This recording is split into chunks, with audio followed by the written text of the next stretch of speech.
संदेह हो रहा है कि बाहर में मारा गया, अपना मार के पूरा प्लान के तहत यहाँ फेंका गया। जब वो आकर के देखे तो उन्होंने देखा कि यहाँ पर कोई जला हुआ है। भिलाई चरोदा के दादर पथर्रा ग्राम, चारों तरफ अगर आप देखेंगे तो बिल्कुल सुनसान एरिया है। शरीर में जिस टाइप का चोट सर पे लगा है तो ऐसे लगता है पीछे से पहले वार किया गया होगा। नगर पालिका निगम भिलाई चरोदा के दादर पथर्रा ग्राम, उम्दा रोड जो है, वार्ड क्रमांक 5, उसमें एक मामला आया है। मामला आने के बाद जो है अभी तक इसमें काफ़ी सारी कड़ियाँ जो हैं पूरी तरह से क्लियर नहीं हो पाई हैं, लेकिन स्पॉट पे मैं और सचिन इस वक्त मौजूद हैं और तस्वीरें जो आपको दिखा रहे हैं, ये तस्वीरें आप लग रहा होगा कि जली हुई तस्वीरें हैं। बिल्कुल असल में हुआ ये है कि सुबह के 6 बजे के करीब आसपास यहाँ पर जब ग्रामीण आना जाना कर रहे थे तो उनको यहाँ पर कुछ आभास हुआ। जब वो आकर के देखे तो उन्होंने देखा कि यहाँ पर कोई जला हुआ है और वो लेटा हुआ है, पूरी तरह से बॉडी जल चुकी थी। आसपास के गांव वाले घबरा गए, चूँकि इस एरिया को अगर सचिन दिखाएं तो दूर दूर तक कोई रहवासी क्षेत्र आसपास नहीं है। चारों तरफ अगर आप देखेंगे तो बिल्कुल सुनसान एरिया है। पथर्रा ग्राम में जिस वक्त आप एंट्री करेंगे, एक कब्रिस्तान है और उसके अंदर आते आते आपको सारे सुनसान एरिया। दूसरी चीज़ कि यहाँ पर स्ट्रीट लाइट भी नहीं है, तो यहाँ पर कोई घटना रात में होती है तो किसी चीज़ की जानकारी ऐसे हो नहीं पाएगी। लेकिन चूँकि जलाया गया है तो आग जब भभकी होगी तो हो सकता है उसमें किसी न किसी को दिखा होगा, लेकिन लोगों ने इग्नोर किया होगा, क्योंकि आजकल जो खरपतवार होते हैं खेतों के, उसको जलाने की प्रक्रिया चल रही है। अब आते हैं मेन पॉइंट पे कि इस गांव के बारे में जब जानकारी हुई कि यहाँ पर इस तरह की घटना हुई है तो मैं और सचिन यहाँ पर आए। आने के बाद देखा कि यहाँ पर जांच पड़ताल चल रही है। फॉरेंसिक की जो टीम है वो यहाँ पर मौजूद थी और एविडेंस निकाले जा रहे थे। जो बॉक्स है उसमें एविडेंस रखे गए हैं, साथ ही साथ 2-3 जगहों को चिन्हांकित किया गया है। बशर्ते सिर्फ ये नहीं पता चल पाया है कि शख्स था कौन और किस वजह से ये सारी चीज़ें हुई हैं। उसका कारण ये है कि हमने जब पहली पूछताछ की तो उसमें ये पता चला कि शुरुआती प्रथम दृष्टया से ये पता चला है कि पहले मारा कहीं और गया है और उसके बाद यहाँ पर ला करके जलाया गया है और ये सारी चीज़ें हुई हैं।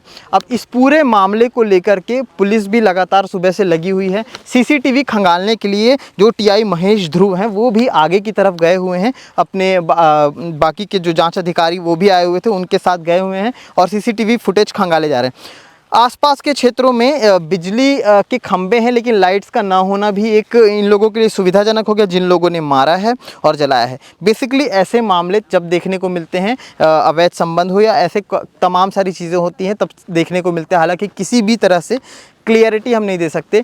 भीड़ आप देख रहे हैं, जिस तरह से जो शरीर है उसको ले जाया जा रहा है वो आप देख रहे हैं। पुलिस की टीम वहाँ पर लगी हुई है, फॉरेंसिक एक्सपर्ट वहाँ पर लगे हुए हैं।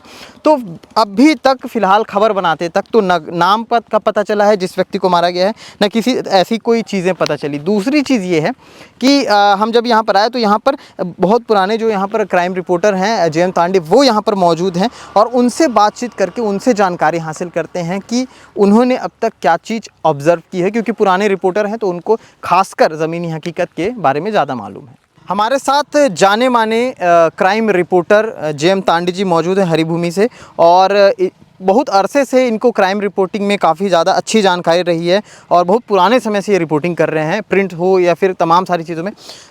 ये जो मामला है उम्दा का, यहाँ पर जो चीज़ हुई है वो आप आए थे, देखे भी हैं, ये आपको क्या स्पष्ट नज़र आ रहा है, क्योंकि अब तक तो अज्ञात बताया जा रहा है। बॉडी या जिस टाइप का लाया गया है तो इसे संदेह हो रहा है कि बाहर में मारा गया, अपना मार के पूरा प्लान के तहत यहाँ फेंका गया ताकि आरोपी को पुलिस पकड़ ना पाए। और एक तरफ से बोला जा सकता है कि पुलिस को गुमराह करने के लिए ऐसे किया गया है। आग जैसे लगा के इसको जलाया गया तो इसमें कई सारे एविडेंस तुरंत ही नष्ट हो जाते हैं। पुलिस को कई दिक्कतें आएंगी आरोपी तक पहुंचने के लिए। फ़िलहाल अभी तक तो शिनाख्त नहीं हो पाया है, लेकिन अब देखते हैं पुलिस क्या करती है इस मामले में। लेकिन अभी तक तो ना आरोपी का पता है, ना मृतक कौन है, क्या है। लेकिन अक्सर कई सारे अपराधों में ऐसे होता है कि जले हालत में जैसे बॉडी मिलता है तो पैसा का लेन देन हो सकता है, ज़मीन का विवाद या अवैध संबंध। उसके अलावा शायद ही कुछ ऐसा मामला रहता। अधिकांश मामलों में मैंने देखा है कि जले हालत में बॉडी मिलता तो अवैध संबंध या पैसा। और कुछ मतलब जो एविडेंस निकाले गए हैं उसमें से, तो उसमें से ऐसा क्या लग रहा है कि थोड़ा सा एंगल अलग हो सकता है क्या? ग्रामीण क्षेत्र के कोई हो सकते हैं?